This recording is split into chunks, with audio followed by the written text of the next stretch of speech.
अरुण साहब, अस्सलाम वालेकुम। जी अस्सलाम वालेकुम तलत, क्या हाल है? आप खैरियत से हैं? जी मैं तो ठीक ठाक हूं, लेकिन बजट को उधेड़ के रख दिया है चेंबर के सदूर ने यहाँ पर। वो तो बिल्कुल नाखुश हैं। वो तो कहते हैं जी कि बस कुछ नहीं है इसके अंदर। पता नहीं आपने कुछ बातें सुनी है नहीं सुनी। तो ये आपका क्या ख्याल है, नहीं, चेंबर की मैंने तरफ से अभी जो ज्वाइन आवाजें किया उठ है रही हैं तो आप तक भी मैंने पहुंची होंगी। इसको एनालाइज कर जी लेते गो हैं अहेड। ना। मैं इन सबको जानता हूँ, सबसे मिला हुआ हूँ। देखिए, आज से साल पहले क्या हालत थी और किस तरह हमारे ट्रेड डेफिसिट की वजह से करंट अकाउंट डेफिसिट बैंक्रप्सी पे आया हुआ था। और हमारे प्राइम मिनिस्टर ने एक बड़ा मैच्योर और रियलिस्टिक फैसला किया कि हमारे पास सवाए आईएमएफ के जाने के और कोई ऑप्शन नहीं रही। उन्होंने ये फैसला किया और पूरी पाकिस्तान की इंडस्ट्री और कॉमन मैन एक पेन से गुजरा।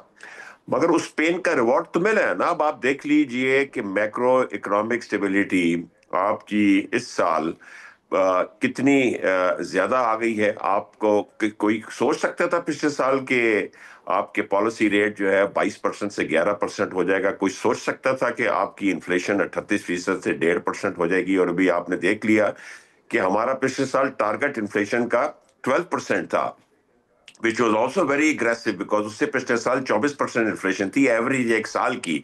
तो we are ending up with 4.70%। हमने बिजली के रेट्स भी कम किए हैं, कॉर्पोरेट कुछ सेक्टर्स को रिलीफ मिली है। आपका स्टेबिलिटी आई है और अभी इसका ट्रिकल डाउन इफेक्ट होना है। इस वक्त फिस्कल डेफिसिट आपका तकरीबन 5.6% पे खत्म हो रहा है। कितने साल बाद पाकिस्तान का फिस्कल डेफिसिट 5.6% पे आया है? ये 9% पे होता था। फिस्कल स्पेस हमें हमारे पास आ गई है। We can go for a 6% growth, but we must not, because हमारी इस वक्त करंट अकाउंट की पोजीशन सरप्लस की तो है।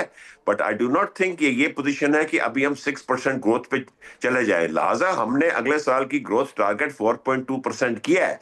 हाँ, इसके अंदर बहुत सारी चीजें ऐसी हैं जो वक्त के साथ बेहतरी की तरफ जाएंगी। पावर रेट्स हैं, गैस के प्राइसेस हैं, जिसकी वजह से कॉस्ट ऑफ प्रोडक्शन हमारी मैन्युफैक्चरिंग सेक्टर की ज्यादा हुई हुई है, जिसकी वजह से हमारे एक्सपोर्टर्स की कॉस्ट डिसएडवांटेजेस हैं। बट आप ये देखिए कि एक revolutionary tariff policy prime minister ने आज एक्सेप्ट की है, जिससे आपके टैरिफ बहुत कम हो जाएंगे। इसमें एक्सपोर्टर के रॉ मटेरियल्स का भी फर्क पड़ेगा, कॉस्ट ऑफ प्रोडक्शन कम होगी और आपकी लोकल मैन्युफैक्चरिंग की भी कॉस्ट ऑफ प्रोडक्शन कम होगी, जो पास ऑन होगी लेकिन कंज्यूमर हारून पे। साहब, कथा कलामी, और हारून साहब, इसके साथ एक हम कथा कलामी, इंडस्ट्रियल पॉलिसी जो लेके आ आपका रहे हैं तलत ऑडियंस वन। है, जो आपका जी जी, जी जो आपका ऑडियंस है, जो one more thing, one, captain of अच्छा, इंडस्ट्री अब हैं। मैं अपने ऑडियंस की जी बात, मैं जी गो मैं, अहेड। मैं सब ये मेरी कमेटीज में शामिल हैं। देखिए, इस वक्त पावर रेट्स के मारे हुए, इंटरेस्ट रेट्स के मारे हुए बहुत ज्यादा सनतें दिवालिये के ऊपर हैं, या हो चुकी हैं या खड़ी हैं। उसके लिए हम इंडस्ट्रियल पॉलिसी लेके आ रहे हैं। इन सबको पता है कि मैं एक पॉलिसी प्राइम मिनिस्टर की विजन के मुताबिक रिवाइवल ऑफ सिक यूनिट्स की लेके आ रहा हूं। मैं एक protection from creditors in case of bankruptcy लेके आ रहा हूं। मैं हरेसमेंट की जो चीजें थी पाकिस्तान के कानून में, कुछ थोड़े गैप से, एफआईए की, नैब के, एंटी मनी लॉन्ड्रिंग एक्ट के, उन सबको मैं कवर कर रहा हूं। प्रोटेक्शन ऑफ इन्वेस्टमेंट की मैं बात कर रहा हूं। मैं इन्हीं के चेंबर में गया था, उन्होंने कहा था पाकिस्तानियों के पास पैसा है, बाहर जा रहा है, तो उसको रोके। उसके लिए इंसेंटिव्स लेके आ रहे हैं। जिनका बाहर पैसा है उनको अंदर लाने के लिए इंसेंटिव्स लेके जा रहे हैं। रियल ठीक। एस्टेट के लिए आज पैकेज आया है और कंस्ट्रक्शन का हारून साहब, पैकेज। अब अब ये मुझे देखिए, मुझे आप आपके जो आप sorry, I think I we lost are still in an IMF the program audio है। तलत, हारून वी आर साहब के साथ स्टिल इन दोबारा हम एन कनेक्ट आईएमएफ करेंगे, लेकिन in the program. Meanwhile Nasir sahab, तो किस जगह पे डिस्कनेक्ट है? वो तो जब बात करते हैं तो मुझे लगता है कि तमाम चीज़ें गोश गुजार कर चुके हैं, आप लोगों के सामने हैं, एक पूरा मैप मौजूद है। अभी इस्तेहकाम आएगा, इस्तेहकाम के बाद टेक ऑफ का होगा, पहियों पहियों हमने चलना है, छलांग नहीं लगानी है। वो कह रहे हैं तो हमने तो आपको लूप में रखा हुआ है। तो ये कहाँ पे ये मिसकम्युनिकेशन? बात सच है कि हारून अख्तर साहब ने बिज़नेस कम्युनिटी की बहुत अच्छी एडवोकेसी की। ये बात सच है। कैबिनेट में बैठ के, काबीना में बैठ के, हमारी मौजूदगी में प्राइम मिनिस्टर के साथ उन्होंने हमसे बेहतर हमारे मसाइल को, लेकिन हम जो बात कर रहे हैं वो आज के बजट की बात कर रहे हैं। जो आने वाले इकदाम हैं जिन पे हारून अख्तर साहब काम कर रहे हैं, वो सुनने में बड़े खुशाइंद है, वो जब इम्प्लीमेंट हो जाएंगे उससे आम आवाम को, आम बिजनेसमैन को, आम इंडस्ट्रियलिस्ट को फ़ायदा पहुंचेगा। जब फ़ायदा पहुंचेगा तो फिर आप तारीफ कर देंगे। हम इंशाल्लाह तारीफ भी ज़रूर करेंगे। लेकिन ये बात मैंने आपसे ऑन रिकॉर्ड कही है कि हमारे जायज़ मसाइल नाजायज़ 6-6 घंटे की हमने इनके साथ मीटिंग की है और हमें इनसे कोई शिकायत नहीं है। ठीक। Haroon sahab, this makes you a rare person कि आपसे किसी को शिकायत नहीं। लेकिन लेट मी आस्क रेहान साहब, और उसके बाद मैं मियां अबू ज़र के पास भी जाऊंगा। रेहान साहब, योर टेक। हारून साहब आपकी बात सुन रहे हैं, गो अहेड।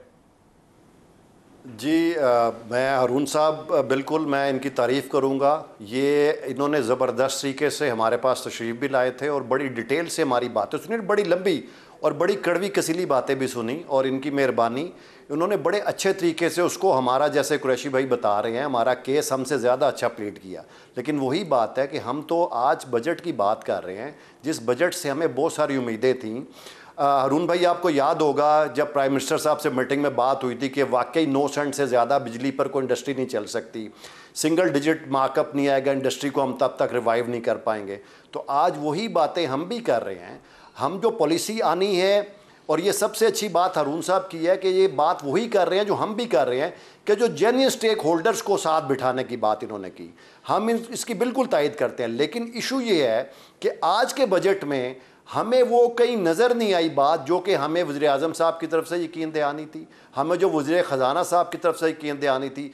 इंडस्ट्रियल पॉलिसी आएगी, बिल्कुल हम उसकी तारीफ़ करेंगे, क्योंकि मुझे पता है हारून अख्तर साहब हमारे में से ही हैं और इनको हमसे ज़्यादा हमारे मसाइल का पता है।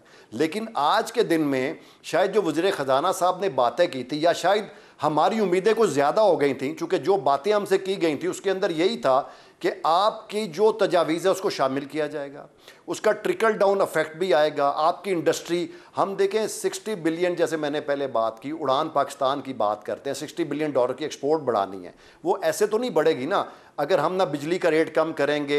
हमारी जो इंडस्ट्री बंद हो गई है, बिल्कुल हारून साहब से मैं एग्री करता हूँ, ये उसके ऊपर काम कर रहे हैं। मेरी इनसे 2-3 मीटिंग्स इस हवाले से हो चुकी हैं, जो हमारी बंद इंडस्ट्री है उसके रिवाइवल की। लेकिन आज के दिन में हमें ऐसी कोई चीज़ नज़र नहीं आई बजट स्पीच के अंदर जिसके अंदर हम इंडस्ट्री के रिवाइवल की बात करें, जिसके अंदर हम एक्सपोर्ट ग्रोथ की बात करें, जिसके अंदर हम एग्रीकल्चर ग्रोथ की बात करें। इंडस्ट्रियल पॉलिसी ला रहे हैं, ये बहुत अच्छी बात है, ये पहली बार हिस्ट्री में होगा जब इंडस्ट्रियल पॉलिसी बनेगी।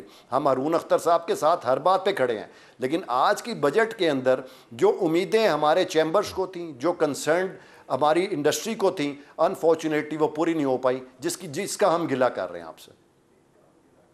अबू ज़र साहब, आपसे मैं 1 मिनट में आपका पॉइंट ऑफ व्यू ले लूं और उसके बाद 2 मिनट में हारून साहब वाइंड अप करेंगे। गो अहेड अबू ज़र साहब, you have a minute, go ahead. मैं हारून साहब का बहुत शुक्रगुजार हूँ कि उन्होंने हमसे मशावरत भरपूर करते हैं और करते रहते हैं। मैं सिर्फ ये कहना चाहता हूँ कि 2 साल पहले आपका बजट 8,000 अरब का था और अब आप 19,000 अरब का बजट दिया आपने आज 15,000, 14,000 प्लस 5,000। मुझे सिर्फ ये बात बता दी, यहाँ क्या कोई कानून का ख़जाना निकल आया था इस मुल्क में? नहीं। आप लोगों ने जो जुल्म किया हुआ है वो ये है कि हमने 6 माह लगा के लाखों रुपए रिसर्च एंड डेवलपमेंट के 1-1 करोड़ रुपया एक चैम्बर का खर्चा आया है डॉक्यूमेंट्स बनाने पे। आपने रद्दी की टोकरी बना दी है उसे, हमारी एक बात आपने नहीं उठाई। आप घर बैठे नोटिफिकेशन कर देते हैं। 2 मई को आपने शब खून मारा, नोटिफिकेशन कर दिया कि अपील राइट इनकम टैक्स का ख़त्म कर दिया। ये तो मैं आपको खुले लफ्ज़ों में कह दूं, 15 अगस्त के बाद, मेरी बात डेट नोट कर लीजिएगा हारून साहब, आप भी, जो जुल्म आपने ये 2 मई को किया है, शब खून मारा है इनकम टैक्स लॉ में, उसका रिजल्ट 15 अगस्त को बाद आप देखना कि हर बंदा सड़क पे होगा, क्योंकि ऐसी सख्त पॉलिसी लेके आप आए हैं। देखें, आप भी इलेक्शन लड़ के आते हैं, आप लेते हैं रेडी वाले से वोट, हम लेते हैं बिजनेस कम्युनिटी से वोट। लाहौर चैम्बर का प्रेसिडेंट 2 करोड़ की आबादी से इलेक्ट होता है और 2.5-3 करोड़ की आबादी से जाके कराची चैम्बर का प्रेसिडेंट इलेक्ट होके आता है। हमारे इलेक्शन इलेक्ट होके आने का क्या फ़ायदा गवर्नमेंट को कि आपने हमें रद्दी की टोकरी में ही फेंकना है? तो उसका कोई फ़ायदा नहीं आपसे मशावरत करने का कि आपने हमें ठोक ही देना है। तो अगर आपने हमें ठोकना है तो ठोक लें। 12,000 अरब डॉलर एक साल में दुबई चला गया, 4200 कंपनियां वहां पे रजिस्टर्ड हो गई। Haroon sahab has to respond. I am sure आपके तमाम जो जज्बात हैं कैरी करके वज़ीर आज़म के पास लेके जाएंगे। गो अहेड, बताइए। देखिए, जितनी इंटरैक्शन इस वजीर आजम के साथ होती है कैबिनेट में, उतनी किसी की नहीं होती। ये बिजनेस कम्युनिटी इसकी गवाह है, नंबर वन। मैं अब सिस्टम में आया हूँ, 6 साल के बाद आया हूँ, और मैं 2-3 महीने इधर रहा हूँ। जिस हालात में हम एक IMF प्रोग्राम में आए हैं, और ये याद रखिए ये वो प्रोग्राम है जो बीच में डिरेल हो गया था, लिहाजा इस प्रोग्राम की जो कंडीशंस थी वो बाकी तमाम प्रोग्राम से ज्यादा स्ट्रिंजेंट है। बहुत सारी चीजें मैं आपको यकीन दिलाता हूं जो प्राइम मिनिस्टर बहुत कोशिश करते रहे इस बजट में शामिल करने के लिए, कुछ तो हुई हैं आम आदमी के लिए, बाकी नहीं हो सकी। मैं आपको एक बॉटम लाइन बता दूं, देखें इस मुल्क में किसी किस्म की कोई प्रॉब्लम नहीं है। इस मुल्क में ये टेक ऑफ के लिए तैयार बैठा हुआ है। ये तमाम बिजनेसमैन, पाकिस्तान के बिजनेसमैन दुनिया के तमाम बिजनेसमैन से ज्यादा रिजिलियंट है और ज्यादा एनर्जेटिक हैं। प्रॉब्लम हमारी रिजर्व्स की आती है, प्रॉब्लम हमारी एक्सपोर्ट्स की आती है। अब देखिए हमारी रेमिटेंस भी बढ़ गई हैं, मगर रिजर्व में अभी इतनी गुंजाइश नहीं है कि हम 6% ग्रोथ में जा सकें जो ये मेरे साथी चाहते हैं। हमने रिजर्व्स को बिल्ड करना है, और दुनिया की तमाम तरक्की करने वाली कौमों ने अपने रिजर्व्स को बिल्ड किया through exports. That is what we have to do. We have to bend backwards to make our exporters competitive. इनकी कॉस्ट डिसएडवांटेजेस हैं। अभी जो हमारी नई टैरिफ पॉलिसी आई है, इसमें कुछ सेक्टर्स की 30% कॉस्ट डिसएडवांटेज है, कुछ सेक्टर की 40% है, और वो डिसएडवांटेज उनकी अपनी गलती से नहीं है, वो है because of interest rates, because of power rates, because of tax rates, because of we are in a program to stabilise. That is why ये इन्फ्लेशन कम हुई है। सो इस सब्र की जरूरत है। यही एक्सपोर्टर जो है इंशाल्लाह ताला, इसको कंपेटिटिव एज मिल जाए ना, ये टेक ऑफ कर जाएगा। एक दफा रिजर्व्स हमारे बिल्ड हो जाए तो इस कौम की इकोनॉमी के कोई नहीं रोक सकता। हमारी बैकबोन है एक्सपोर्ट, और मैं हर मीटिंग में कहता हूँ प्राइम मिनिस्टर, आप सबका बहुत शुक्रिया। सिर्फ एक विशेष साइकिल ये है कि आपने रिजर्व्स के जरिए एक्सपोर्ट्स को बढ़ाना है, और एक्सपोर्ट्स को बढ़ाने के लिए जो लोग बैठे हुए हैं वो कह रहे हैं कि इस पॉलिसी से एक्सपोर्ट्स नहीं बढ़ सकती।